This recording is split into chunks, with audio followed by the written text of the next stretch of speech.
C'était un 22 février.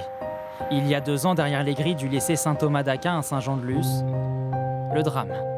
En plein cours, Agnès Lassalle, professeure d'espagnol, est poignardée à mort par un élève de 16 ans. 2 ans après, et une longue instruction, celui qui a ému la France entière en dansant lors des obsèques de sa compagne, Stéphane Voirin, raconte aujourd'hui son combat pour que justice soit enfin faite. 2 ans de souffrance, où un peu à l'instar d'un divorce, j'ai appris que tous les coups étaient permis. Et c'est affreux. Et c'est affreux, quoi. Ce qui me dérange beaucoup, c'est cet acharnement à vouloir échapper à la justice, finalement. Il aura fallu 3 expertises psychiatriques divergentes pour que le lycéen accusé d'assassinat soit envoyé devant la cour d'assises des mineurs de Pau. C'est un soulagement de voir enfin le bout du tunnel, mais étant donné qu'il y a un appel qui a été fait, le tunnel, nous sommes encore dans le tunnel, nous n'en sommes pas sortis, quoi.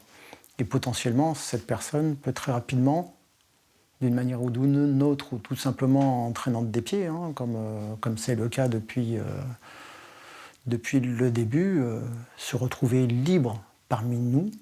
Et ça, c'est quelque chose qui est extrêmement préoccupant à mon goût. Le ministère de l'Éducation nationale souhaite mettre en place des fouilles inopinées de cartables dès le printemps prochain. Pour Stéphane Voirin, l'école doit surtout redevenir un lieu de respect. Jamais rien ne ramènera Agnès maintenant, ou jamais rien ne ramènera les autres victimes récentes ou moins récentes, hein. Mais il ne faut pas que ce soit des victimes inutiles. Il faut que maintenant, que ça bénéficie, que ces erreurs bénéficient au plus grand nombre. Il faut qu'il y ait une avancée qui nous permette de sécuriser justement ce lieu d'enseignement. Une violence qui persiste derrière les grilles des écoles.